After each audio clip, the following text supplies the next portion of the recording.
शुरुआत करना चाहता हूँ डायरेक्ट सेलिंग से। क्या है डायरेक्ट सेलिंग? डायरेक्ट सेलिंग की अगर हम लोग बातचीत करें तो इसको तीन नामों से जाना जाता है: direct selling, network marketing, multi level marketing.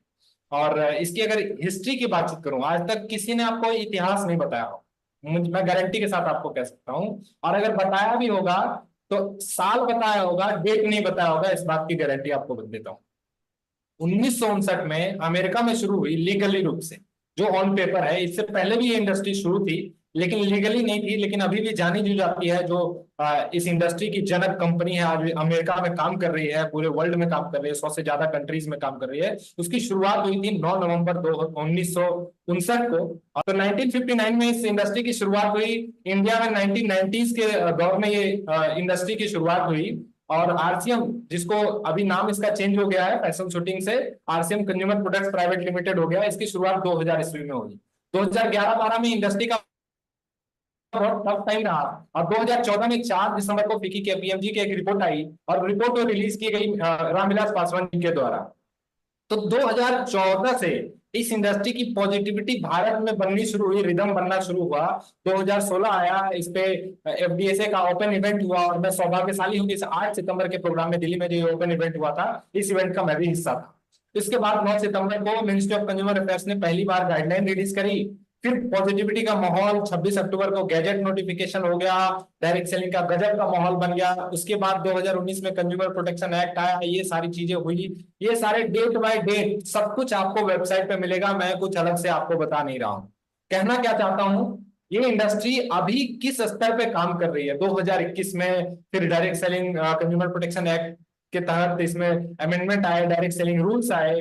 फिर 2023 में इसका अमेंडमेंट आया, consumer protection direct selling rules का, जो 21 जून को आया था, आज से ठीक 3 साल पहले, आज से ठीक 1 साल पहले। तो गाइडलाइन के बाद डायरेक्ट सेलिंग रूल्स को आए हुए 3 साल होने वाले हैं, और इसका अमेंडमेंट आए हुए 1 साल होने वाले हैं। 2 अगस्त को एक ऑनलाइन ट्रांजेक्शन को लेके भी कुछ नोटिफिकेशन आए थे, और 8 मार्च 2024 को फर्स्ट टाइम डायरेक्ट सेलिंग के इतिहास में ऐसा हुआ कि इंडियन मिनिस्टर्स दो आके डायरेक्ट सेलिंग के बारे में खुल के बातें की है। ये माहौल अभी डायरेक्ट सेलिंग का है। और ये वीडियो है, मैं जस्ट 1 मिनट से भी कम का वीडियो है, मैं आपको दिखाना मुकाम पे देखना चाहते हैं, जिसकी हकदार है एक एसोसिएशन है जिसका आपने पिछले दिनों खूब सारा नाम सुना होगा, अखबारों में, न्यूज चैनलों में, ADSCI। जी हाँ, केंद्र सरकार ने डायरेक्ट सेलिंग इंडस्ट्री को दिया लीगल स्टेटस हो गया है। अब इसका लीगल स्टेटस हो गया, अब इसको लोग इंडस्ट्री के तौर पे कर सकते हैं। और मेरे जैसे युवा क्यों कर रहे हैं इतनी बड़ी बड़ी डिग्री होल्ड करते हुए भी? आज के डेट में मैं मार्केट में जाऊं तो मेरा रेट जो है ₹1,00,000 महीने का है, लेकिन वहां पे मैं अपने आप को बहुत सस्ता महसूस करता हूं, इसीलिए डायरेक्ट सेलिंग कर रहा हूं। आज बात करूंगा कुछ यूथ की, कुछ नेक्स्ट जनरेशन की, ऐसी चीजें आपके सामने, ऐसे पर्दे उठाऊंगा जिसके बारे में शायद आपको अभी तक पता नहीं होगा। जो यंग और जनरेशन की बातचीत होती है, युवा और युवावस्था की बातचीत होती है, तो युवावस्था क्या है?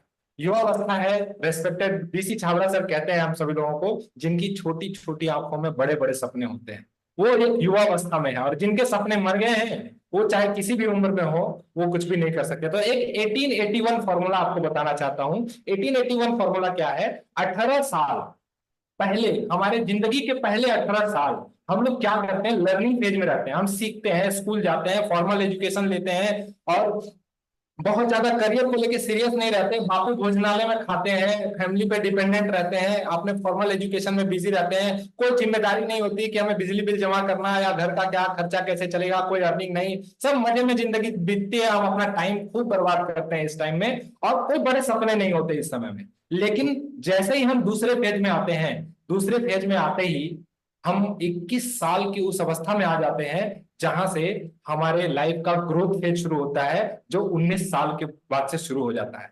और यहाँ पे हम अपने लाइफ के बारे में, अपने करियर के बारे में थोड़ा सोचना शुरू हो जाते हैं, थोड़े सीरियस हो जाते हैं, थोड़ा पैसा कमाना शुरू करते हैं, थोड़ी नई स्किल्स सीखते हैं, थोड़ा अपने कामों में बिजी हो जाते हैं, और थोड़ी जिम्मेदारी उठाना शुरू कर देते हैं। और बड़े बड़े सपने पहले तो बचपन में हमने देखे, और फिर जब बड़े हुए तो ये फील हो गया, ये महसूस हो गया कि यार अब ये सपने जो है ना हमारे लिए नहीं है, हमारे लिए तो 9 to 5 का जॉब है, और इससे ज्यादा बड़ा हम अपने लाइफ में कुछ कर नहीं सकते। उसके बाद ऐसे ही आ जाती है तीसरा फेज हमारे लाइफ का आ जाता है, जो 39 से 59 साल का होता है, जिसे हम लोग लाइफ का गोल्डन फेज कहते हैं, जहां पे हेल्थ हमारी प्रायोरिटी हो जाती है, वेल्थ क्रिएशन हमारी प्रायोरिटी हो जाती है कि हमें बहुत सारा पैसा बनाना है, वेल्थ क्रिएट करना है, टाइम फ्रीडम चाहिए, अपने पैशन को फाइंड करते हैं और अपने लाइफ को पूरे अबंडेंस के साथ जीने के प्रयास करते हैं, अपने फैमिली को, अपने बच्चों को टाइम देने की शुरुआत कर देते हैं हम यहाँ पे। इसके बाद हमारे लाइफ का जो है वो चौथा फेज आता है, जिसे हम लोग बोलते हैं रिटायरमेंट फेज।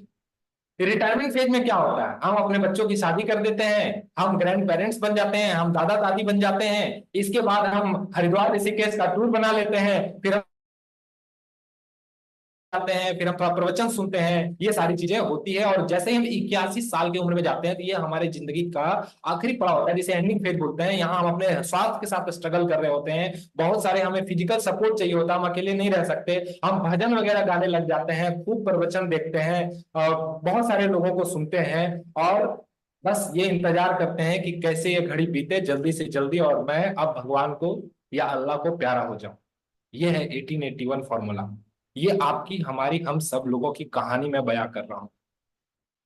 अब आप कहेंगे ये यूथ जनरेशन के प्रोग्राम में ये सारी चीजें बताने की क्या जरूरत है? तो आज आपको हर चीज जुड़ा हुआ महसूस आप करेंगे, हर चीजों को आप लिंक कर पाएंगे। कैसे? आपने जनरेशन का तो नाम सुना होगा, लेकिन जनरेशन की परिभाषा नहीं आती होगी आपको। मैं आपको बताता हूं जनरेशन क्या होता है। जो लोग 1946 से पहले जन्मे हैं ना, उन्हें बिल्डर्स कहा जाता है। जो लोग 1946 से 1964 के बीच में जन्मे ना, उन्हें बेबी बूमर्स कहा जाता है। जो लोग 1965 से 1979 के बीच में जन्मे, उनको जेन एक्स कहा जाता है। जो लोग 1980 और 94 के बीच में, जिसमें कि मैं हूं, उन्हें जेन वाई कहा जाता है। और जो लोग 1995 के बाद जन्मे हैं, उन्हें जेन जेड कहा जाता है। और जो लोग 2010 के बाद जन्मे हैं और अभी तक 2024 में जिनका जन्म होगा, उन्हें जेन अल्फा कहा जाता है। अब आप कहेंगे ये सवाल मैं क्यों कह रहा हूं, 7 जुलाई के प्रोग्राम का क्या कनेक्शन है? ये जो आप पीढ़ी देख रहे हैं ना, जो 1995 के बाद आने वाली है, इसे हम लोग कहते हैं नेक्स्ट जनरेशन। आप ये मत समझिएगा कि कोर लीडर के बच्चे हैं वो नेक्स्ट जनरेशन है। जरूरी नहीं है कि वो कोर लीडर के बच्चे हैं तभी वो नेक्स्ट जनरेशन है। नेक्स्ट जनरेशन आपके बच्चे भी हैं। अगर वो 1995 के बाद जन्मे है ना, तो वो भी नेक्स्ट जनरेशन है। वो जेन सी कहलाते हैं, वो जेन अल्फा कहलाते हैं। और मैं आपको बहुत सारे फैक्ट्स बताऊंगा आज नेक्स्ट जनरेशन के बारे में। मैं आपको बताऊं 1995 से 2009, अगर मैं इसका कैलकुलेशन करूं, मैं बहुत सारा कैलकुलेशन करके आया हूं आज आप लोगों के बीच में। 2024 1995 यानी कि इनकी अभी उम्र कितनी हुई है? अधिकतम 29 साल, और कम से कम मतलब मिनिमम एज कितनी हुई है? 15 साल। यानी कि आप देखिए 3 साल के बाद जो लोग 2009 में जन्मे हैं, वो डायरेक्ट सेलिंग में ज्वाइन करने के लिए एलिजिबल होंगे। एलिजिबिलिटी क्राइटेरिया के हिसाब से, लीगलिटी के हिसाब से 18 साल से नीचे का कोई व्यक्ति आरसीएम ज्वाइन कर ही नहीं सकता। यानी कि अभी 3 साल है, 2027 में असली आरसीएम की शुरुआत होने वाली है। मैं आपको बता रहा हूं, अभी तक तो जस्ट नींव भरी जा रही है, सबका बेस बनाया जा रहा है। और मैं आपको बताऊं, ये जेन अल्फा जो है ना, ये अभी 14 साल इनकी अधिकतम उम्र है। और 2024 में जो लोग जन्म लेंगे, उनके पास जो मैक्सिमम है, उनके पास 10 साल है, यानी कि 2034। और जो मिनिमम है वो 18 साल, यानी कि 2042। ये सब क्यों बता रहा हूं मैं आपको, एक कैलकुलेशन क्यों बता रहा हूँ? 2042, जेन एक्स, जेन अल्फा, क्या कनेक्शन है इसका? आइए थोड़ा एक उदाहरण से समझते हैं। मैंने आपको बताया ना, ये स्लाइड अगर आपको याद रहे तो आप अगर इसको देखें, अगर आप इसका स्क्रीनशॉट ले सकें, तो आपसे एक क्वेश्चन पूछूंगा मैं अभी, ये कि बिल्डर्स कौन है, बेबी बूमर्स कौन है, जेन एक्स कौन है, जेन वाई कौन है, जेन जेड कौन है और जेन अल्फा कौन है। इसको अगर आप देखेंगे आगे, तो आपको ये बात समझ में आएगी कि यूएस में 1959 में ये इंडस्ट्री की शुरुआत हुई। और एक व्यक्ति है जिसका नाम है रॉल्फ किप, ये 1 करोड़ 44 लाख डॉलर कमाता है साल का डायरेक्ट सेलिंग इंडस्ट्री से। और ये 1960 का जन्म हुआ व्यक्ति है, यानी कि ये बेबी बूमर्स है। ये इनका नाम है डेक्स्टर वाइगर। ये 1 करोड़ 20 लाख कमाते हैं पर एनम, यूएस डॉलर में बता रहा हूं आपको। अगर आपको इंडियन में कन्वर्ट करना है ना, तो 2 जीरो और लगा दीजिएगा। और ये बिल्डर्स कहलाते हैं।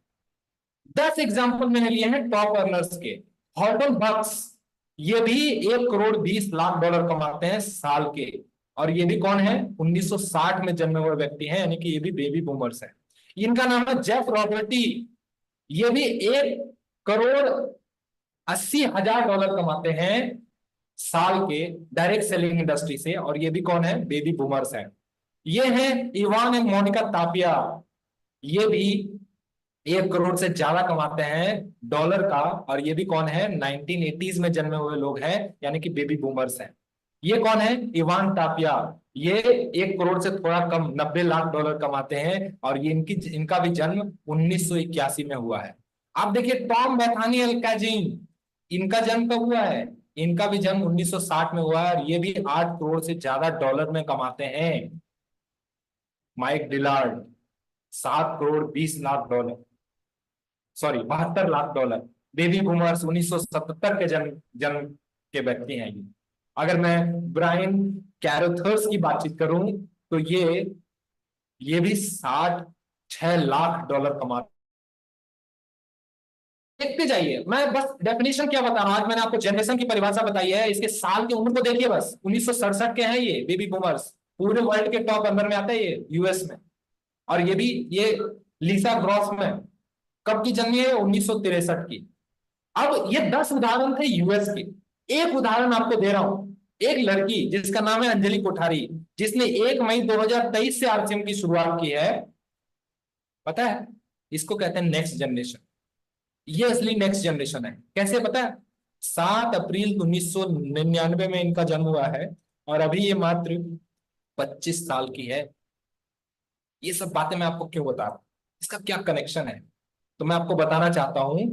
आज हम लोग कहते हैं ना कि यूएस में सबसे ज्यादा डायरेक्ट सेलिंग हो रहा है, यूएस में सबसे बड़ा टर्नओवर है, हम यूएस को बीट कर जाएंगे, हम कंपटीशन कर रहे हैं। जब लिस्ट निकलता है, आज मैं लिस्ट दिखाऊंगा आपको, तो उस लिस्ट में यूनाइटेड स्टेट्स ऑफ अमेरिका का सबसे ज्यादा टर्नओवर आता है। लेकिन आपको पता है यूएस के टर्नओवर को बड़ा करने का काम बेबी बूमर्स ने किया है।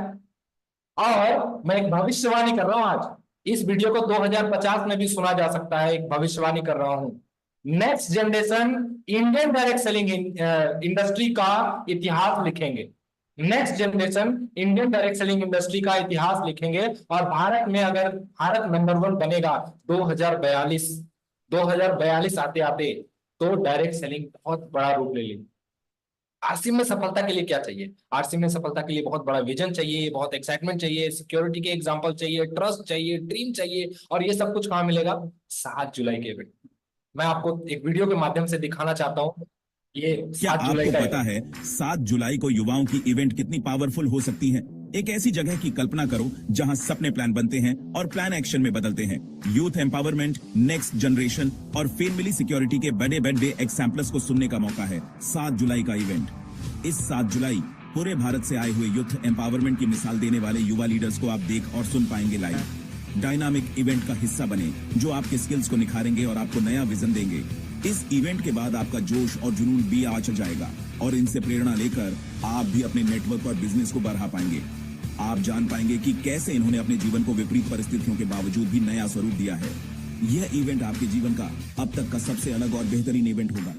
आपके सपनों को पूरा करने के मार्ग आसान कर देगा। यह event youth empowerment, next generation और फैमिली सिक्योरिटी के इस मेगा इवेंट में जुड़ी टीम के साथ आओ हम सब मिलकर इस इवेंट से पूरी दुनिया को यूथ और नेक्स्ट जनरेशन की शक्ति से रूबरू करवाते हैं। एम्पावरिंग यूथ इवेंट, जहां आप आपकी क्षमता को हकीकत में बदल सकते हो। 7 जुलाई सुबह 10 बजे त्यागराज स्टेडियम में मिलते हैं। सीटें सीमित हैं, तो अभी संपर्क करें सीनियर। बात समझ में आई? तो मैं क्या कह रहा हूं, अभी गोल्डन एरा चल रहा है डायरेक्ट सेलिंग का। अभी डायरेक्ट सेलिंग की नींव रखी जा रही है। कैसे?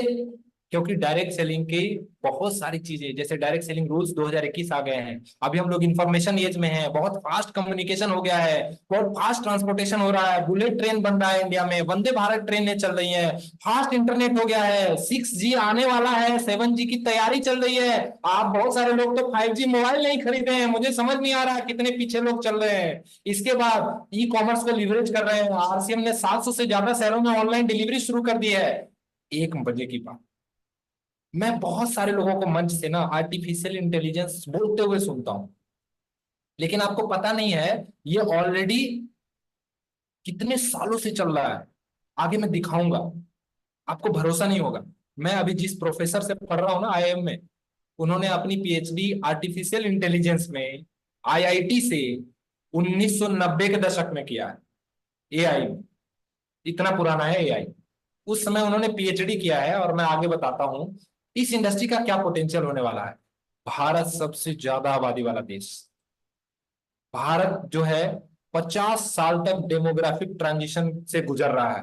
गूगल करिएगा, ये सारे फैक्ट मिलेंगे आपको, क्योंकि मैं पॉपुलेशन स्टडीज का विद्यार्थी हूं ना, तो ये सब चीजों के बारे में थोड़ा ज्यादा जानकारी रखता हूं।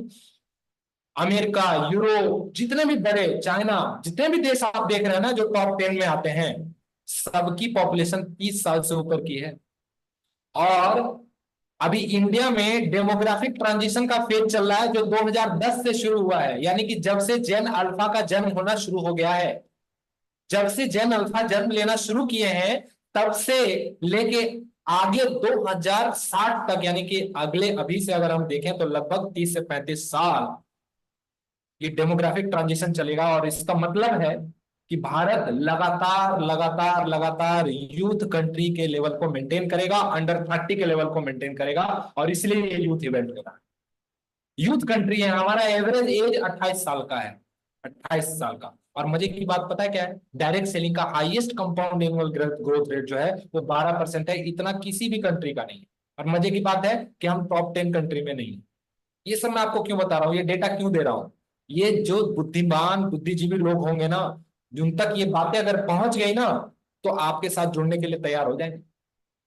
हम तो बस ये सोचते हैं यार कि क्या हम सोचते हैं मेरा रॉयल्टी हो जाए, हम सोचते हैं मेरा टेक्निकल हो जाए। मैं ये सोच के नहीं आया इस इंडस्ट्री में, मैं बहुत बड़ी सोच के साथ आया हूं, जो मैं आज आपको बताऊंगा। अब बड़ी सोच का बड़ा जादू हो, या आप अपने अपलाइन के एसोसिएशन में रहिए, बार बार आपको एक ही बातें सिखाई जाएगी कि आपको बड़ा सोचना है, आपको बड़ा सोचना है। क्यों बड़ा सोचना है? आइए थोड़ा कुछ इंडस्ट्री के बारे में देखते हैं। फार्मास्यूटिकल इंडस्ट्री की शुरुआत 1968 में हुई, आज के डेट में 356 साल की इंडस्ट्री है। कपड़े की इंडस्ट्री की शुरुआत 1764 में हुई, आज के डेट में 260 साल की है। रेलवे इंडस्ट्री की शुरुआत 1825 में हुई, आज के डेट में 199 साल की इंडस्ट्री है।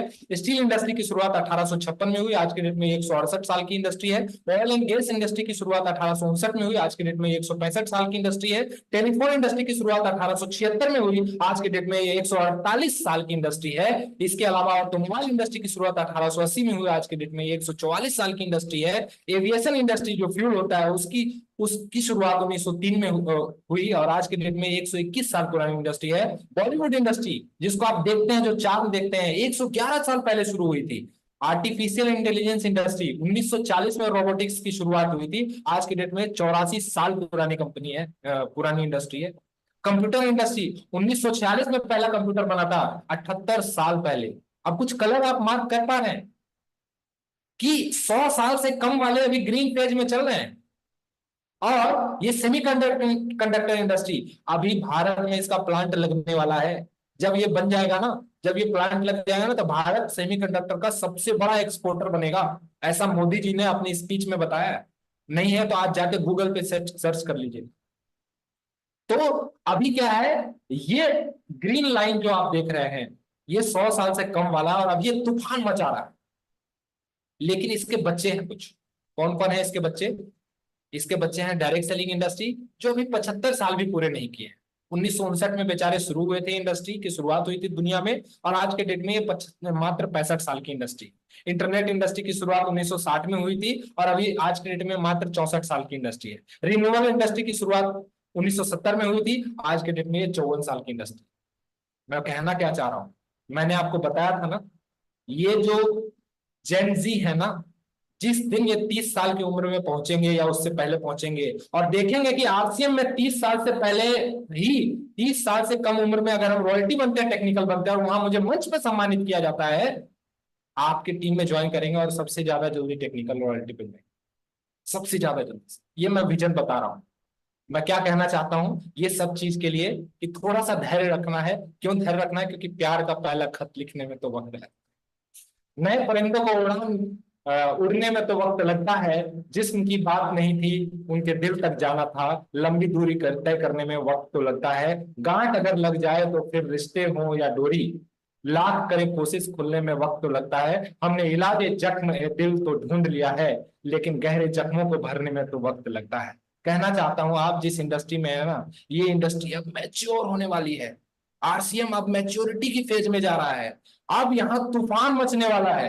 जब हम एरोप्लेन में जाते हैं ना, तो रनवे पे जाने के लिए उसके बाद फ्लाइट बंद कर दिया जाता है। 2 दिन पहले अमीर सोहेल जी कह रहे थे अब हम लोग फ्लाइट मोड में जाने वाले हैं, अब हम लोग उड़ान भरने के लिए असली तैयार कर रहे हैं, और अगले 10 साल तक सिर्फ तैयारी ही चलेगी। मैं आपको बता रहा हूं डायरेक्ट सेलिंग का विजन, आगे मैं बताऊंगा। कुछ लोगों का सवाल होता है यार भारत के प्रधानमंत्री कब इस पे बात करेंगे, कब डायरेक्ट सेलिंग इंडस्ट्री पे मोदी जी बात करेंगे। 1959 में डायरेक्ट सेलिंग की शुरुआत हुई यूएस में, और 2011 में, मतलब 52 साल लगे वहां के राष्ट्रपति को बात करने।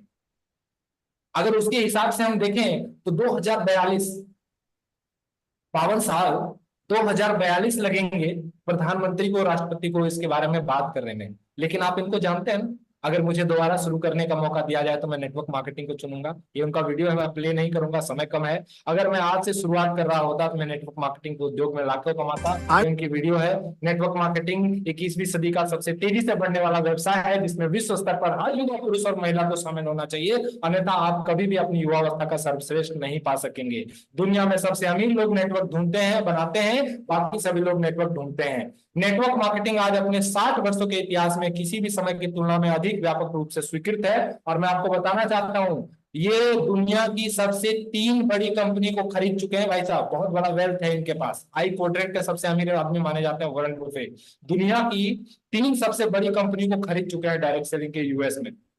इनको विजन दिखा है। नेटवर्क मार्केटिंग लोगों के माध्यम से लोगों के लिए और लोगों के द्वारा नेट मार्केटिंग के बारे में है, ऐसा इन्होंने 2011 में बोला था। हो क्या रहा है, अभी की स्थिति क्या है, वर्तमान स्थिति क्या है, आप किस स्थिति में है, आप कंफ्यूजन में है यार 7 जुलाई को जाना चाहिए नहीं जाना चाहिए। दुनिया के सफलतम लोग इसे नई सदी का नया बिजनेस तथा इसकी वर्तमान रफ्तार को तूफान से पहले की शांति कर रहे हैं। बहुत बड़ा तूफान आने वाला है साथियों। 2016 में अमिताभ कांत ने इस पे बात किया था। अमिताभ कांत जी ने, जो सीईओ है नीति आयोग के, अनुराग ठाकुर मिनिस्ट्री, पहले ये फाइनेंस मिनिस्ट्री में थे, 2019 में इन्होंने बात किया, 2024 में इस पे बातचीत किया है ministry of women child development ने, इस पे बातचीत किया है पीयूष गोयल जी ने। अब माहौल बनने वाला है, क्यों? क्योंकि 3 जोड़ी के कपड़े से शुरू होने वाला यह सफर आपको राष्ट्रपति भवन तक ले 1500 रुपए से शुरू होने वाला ये सफर, आप गौर से। कुछ लोगों का घर तक ही पहुंचता है, हेलो, टेलर तक भी नहीं पहुंचता। कुछ लोगों का 2 लोगों तक पहुंचता है, कुछ लोगों का 5-4 लोगों तक पहुंचता है जो उनको मना कर दें और वो 5 तत्व में विलीन हो जाए। कुछ लोगों का 5-7 हजार रुपए की इनकम तक पहुंचता है, कुछ लोगों का लीडरशिप बोनस तक, कुछ का रॉयल्टी तक, कुछ का टेक्निकल तक। ये आप तय करेंगे कि आपका सफर जो 1500 रुपए की 3 पैंट 3 शर्ट से शुरू होता है, आप इसको कहां तक ले जाना चाहिए। मेरा अपना ये विश्वास है कि ये सफर जो 1500 रुपए के कपड़े से शुरू होता है, राष्ट्रपति भवन तक पहुंचता है। आप पे डिपेंड करता है कि आप इसको ले जाना चाहते हैं। I believe in it, I truly believe in it, it's my believe. मैं क्या करूं, मेरा विश्वास है ऐसा। मैं क्या करूं, मेरा भी विश्वास है। आप जब चैट विद सुरेंद्र वत्स के एपिसोड नंबर 91 को देखेंगे ना, तो वहां पे रीमा विर्दी जी आई थी। वत्स सर भी इससे बहुत चार्ज हुए थे और मैं भी बहुत चार्ज हुआ था। क्यों? क्योंकि एपिसोड से पहले ही मैंने इस एपिसोड को देखा था। वहां पे उन्होंने बताया था कि लंदन में अपनी प्राइवेट जेट में जो लोग जाके काउंसलिंग करते हैं अपनी टीम की, विजन क्या है, मैं विजन आपको विजुलाइज करवाने आज आया हूं। 7 जुलाई को क्यों आना चाहिए और 7 जुलाई को कितना बड़ा धमाका होने वाला है, ये आप महसूस भी नहीं कर पा रहे हैं। मैं आपको बताऊं, आप गलत फहमी में जी रहे हैं। क्यों? क्योंकि डायरेक्ट सेलिंग इंडस्ट्री में बहुत बड़ा तूफान आने की तैयारी चल रही है। और अंडर 30 को आसिया में इकलौता दुनिया का ऐसा कंपनी है जिसने अंडर 30 को मौका दिया है। आप आगे करिए ना अपने युवाओं को। मैं भी युवा हूं। 2015 में जब मैं 21 साल की उम्र में था, तो मैंने 22 अक्टूबर 2015 को 22 नवंबर 2015 को दिल्ली के त्यागराज स्टेडियम में अपना पहला प्रोग्राम देखा था। वहां से चार्ज हुआ था, फिर एमबीए की पढ़ाई की, उसके बाद इस इंडस्ट्री को शुरू किया। उसके बाद 5 साल काम करने के बाद ये महसूस हुआ कि अब इस इंडस्ट्री को full time as a career करना चाहिए। Full time as a career कर रहा हूं।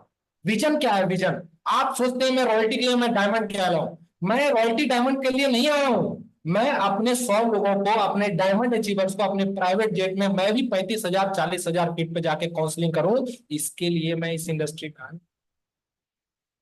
मेरी एक लाइन बहुत फेमस है, लोग मुझे सुनाते हैं, मैं भी बोलता हूं बार बार। ऐसी कहानी बनाने के लिए मैं इस इंडस्ट्री में आया हूं, ऐसी कहानी बनाऊंगा, लोगों को कहानी सुन के उनके रोंगटे खड़े हो जाएंगे, और मैं ऐसा करके दिखाऊंगा, ये मैं वादा कर रहा हूं आज आप लोगों को। एक और एपिसोड ने मुझे बहुत बहुत प्रोत्साहित किया, क्योंकि मैं ना सारे एपिसोड देखता हूँ, एपिसोड से पहले भी बहुत सारे एपिसोड देखने पड़ते हैं। 214 नंबर एपिसोड जब मैंने देखा अनिल नारंग जी का, तो इन्होंने अपने अपना विलियम हैरिस जी के बारे में बताया, जो अमेरिका से आए थे इनको ज्वाइन कराने। इन्होंने जो अपनी कहानी सुनाई ना, तो मैं पता है क्या विजुलाइज कर रहा था? मैं ये विजुलाइज नहीं कर रहा था कि अमेरिका से एक व्यक्ति आया और इंडिया में आके बिजनेस कर लिया। मैं ये विजुलाइज कर रहा था कि मैं 10 कंट्री में जाके बिजनेस कर रहा हूँ, कनाडा में होम मीटिंग कर रहा हूँ, ऑस्ट्रेलिया में प्लान दिखा रहा हूँ, वहां जाके अपनी बिजनेस कर रहा हूँ। इतना बड़ा सोच हो गया इस एपिसोड को देखने के बाद। और आपको क्या लगता है? अंजलि कोठारी आ रही है, आगे आने वाले कल में विशाल वत्स आ रहे हैं हमारे, आगे आने वाले कल में अभिषेक सर आ रहे हैं हम लोगों के साथ। ये जो जेंसी आएंगे ना, तूफान मचा के रख देंगे, तूफान। लेकिन इनको आपको अगर देखना है ना, तो 7 जुलाई को आना पड़ेगा। बहुत बड़ा विजन मिलेगा। तो मैं चाहता हूं कि आप 1 मिनट के लिए अपनी आंखें बंद करें। 1 मिनट आपको मैं 1 मिनट विजन देना चाहता हूं, और सब लोग अपनी आंखें बंद करो। 1 मिनट विजन क्या है? आप अपनी आंखें बंद कीजिए और विजुलाइज कीजिए। मैं आपको विजुलाइज करा रहा हूं। आज की डेट में जो लोग जेनजी हैं, यानी कि जिन लोगों का जन्म 1995 के बाद हुआ है, आज के डेट में जो लोग जेन अल्फा हैं, यानी कि जो 2010 के बाद और 2024 तक जो जन्म लेंगे, इनको डायरेक्ट सेलिंग समझ में आएगा, और ये सबसे तेज गति से रॉयल्टी पे जाएंगे, सबसे तेज गति से टेक्निकल पे जाएंगे। वो ज्वाइन ही करने के लिए एलिजिबल होंगे 2042 के बाद। मेरा आपसे सवाल है कि आने वाले कल में एक आईएएस ऑफिसर आपकी टीम में ज्वाइन करेगा, मैं आने वाले कल में एक राजनेता आपकी टीम में ज्वाइन करेगा, आने वाले कल में बड़े बड़े बिल्डर्स, बड़े बड़े लोग आपकी टीम में ज्वाइन करेंगे। मेरा जस्ट आपसे एक सवाल है कि क्या आप तब तक टिकने के लिए तैयार हैं आरसीएम में, या फिर रॉयल्टी नहीं हुआ, स्लैब छूट गया, तो आप छोड़ के चले जाएंगे इस बिजनेस को? मेरा सवाल है आपसे। अपने आप से पूछिएगा, आज रात को आप सोने से पहले अपने आप से पूछिएगा ये सवाल कि क्या आप तब तक टिकने के लिए तैयार हैं,